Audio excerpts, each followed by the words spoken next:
As we mark the 77th anniversary of the Nakba and 587 days of genocide against the Palestinian people in Gaza, we remember that what began in 1948, that violent rupture, laid the foundations for the present.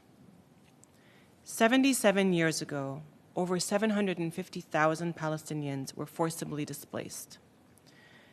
Today, many of their descendants are being buried in mass graves in Gaza. The impunity that Israel has enjoyed since 1948, the failure of the promise of the international system to protect Palestinian life, is on full display today as Palestinians are killed daily in scores. Massacres are no longer meriting headlines.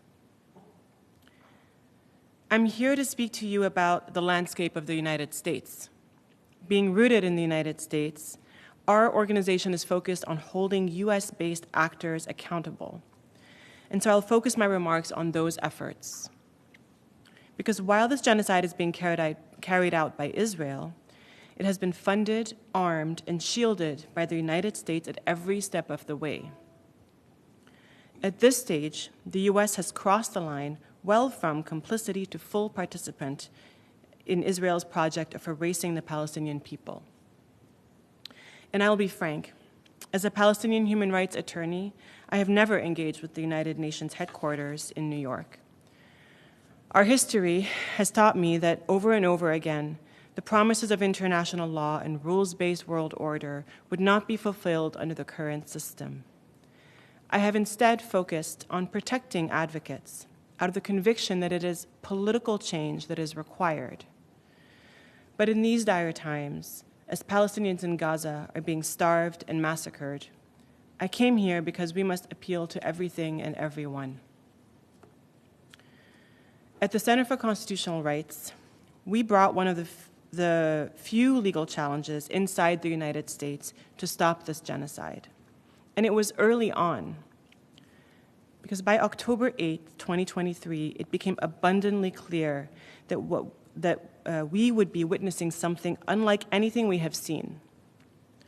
Israeli officials made it clear that they intended to allow no food, no water, no electricity into Gaza. They called Palestinians human animals that they vowed to destroy. They announced their genocidal intentions, and we moved with urgency.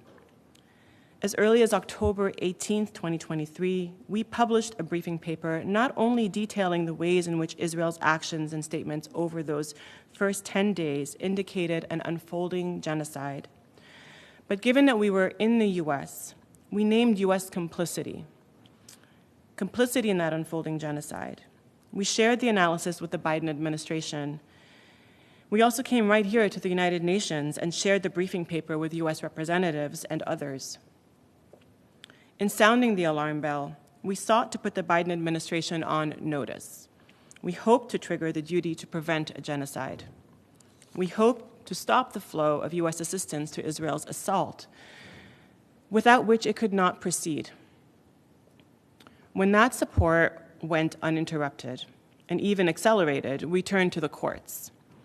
So on behalf of Palestinian human rights organizations and individual Palestinian plaintiffs who were in or from Gaza, we filed a lawsuit in US federal court against then President Biden, Secretary of State Blinken, and Secretary of Defense Austin for their failure to prevent and complicity in Israel's genocide against the Palestinian people in Gaza.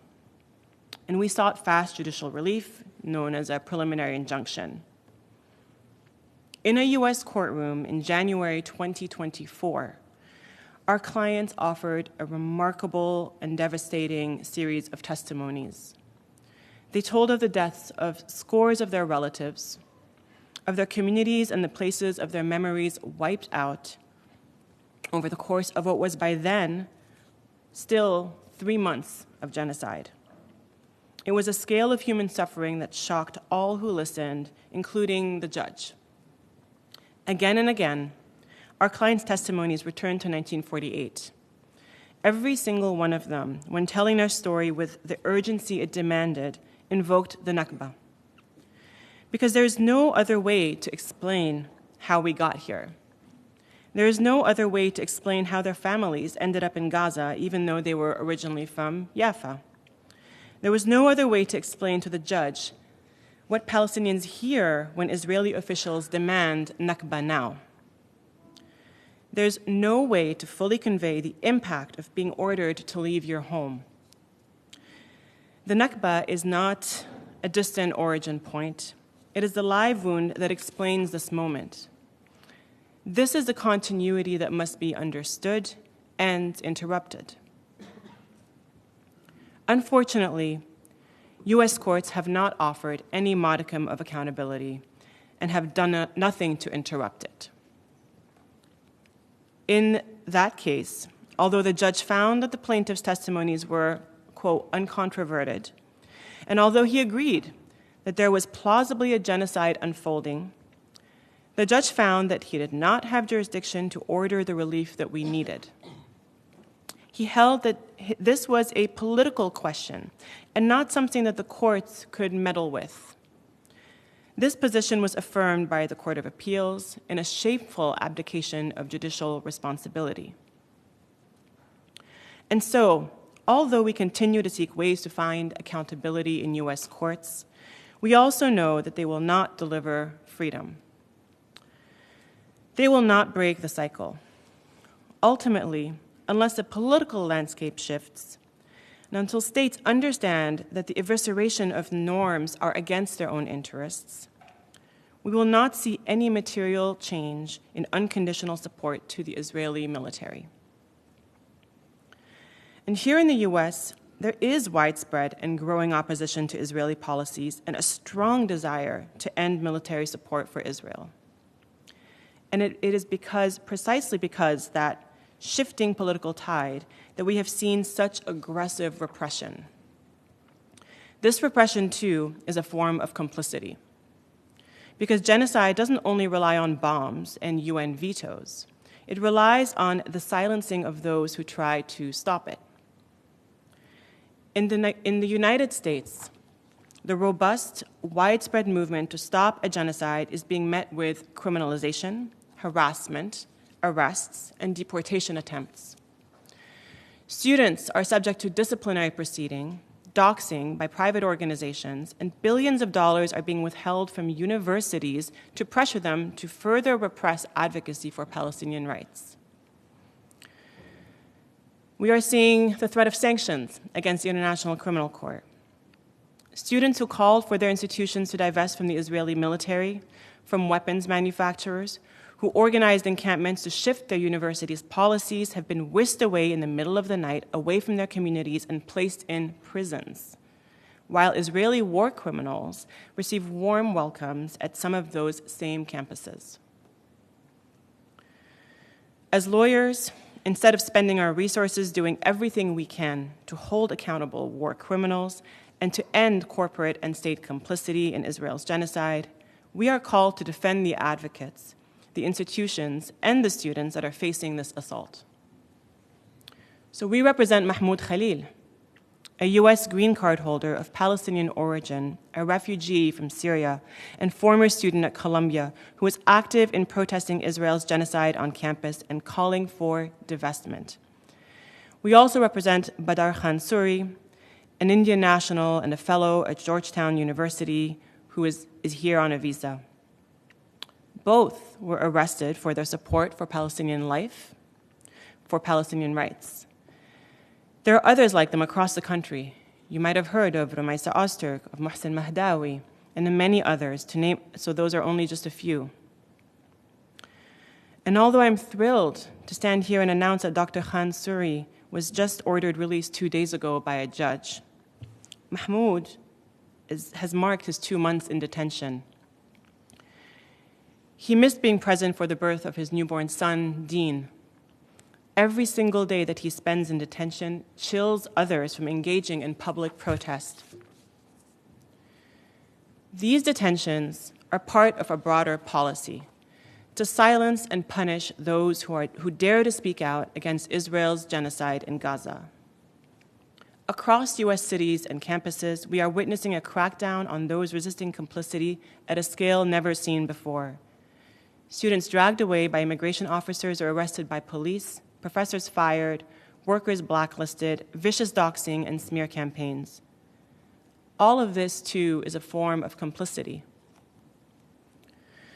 We will do what we can to fight this repression in U.S. courts, and we will continue to seek creative ways to seek accountability for U.S. officials, corporations, and other actors for their complicity in or participation in genocide. Recently, a group of Palestinians, including one of the plaintiffs in our case suing Biden and other officials, have turned to regional mechanisms like the Inter-American Commission on Human Rights. But ultimately, we need states to act, and the demands have been consistent and clear. And I would like to echo the demands that Saleh made and add to them. We need an immediate and complete arms embargo. We need to support efforts for accountability in international and regional mechanisms and cooperation with its investigations, of course, free of political interference. We need to support and protect those who protest and expose these crimes, like Mahmoud Khalil, and like the many Palestinian human rights organizations risking everything to document crimes and work towards accountability. And we need states, especially global South states, Arab states, and those with a legacy of anti-colonial struggle, to break ranks with US and Western complicity. The United States government has made it clear that it would take a sledgehammer to international institutions that it has once purported to value in service of a genocidal project. The courts in the United States might offer some hope as we fend off repression, but it is only political pressure that will ultimately end US support for Israel. So on this Nakba Day, I remember my own family's displacement and their survival. I think about how formative, how foundational that moment was for my family. I hold my teta, or my grandmother's stories, of losing everything, of betrayal by the world, by those tasked with or claiming to protect her. The Nakba has left each one of us with no choice but to commit ourselves to resist a systemic effort to erase us. Indeed, the Nakba was not a one-time event. It is a system. It is a system that seeks to eliminate us through death and through displacement, but also partition, fragmentation, despair, and domination. And just as systems are built, they can be dismantled. But systems do not end on their own. They are ended by people and by states, by exactly the people in this room. One of our clients in Gaza, Ahmed Abu Rtema, who is the founder of the Great Return March, recently wrote a moving letter to Mahmoud Khalil, our client who is here in immigration detention. His letter reminds us of how important it is to do whatever we can to interrupt this genocide wherever we are. He wrote, "Your actions lit a torch of hope in our hearts, piercing the darkness of global complicity and apathy." Ahmed and Mahmoud are doing as individuals maybe more than any member state is.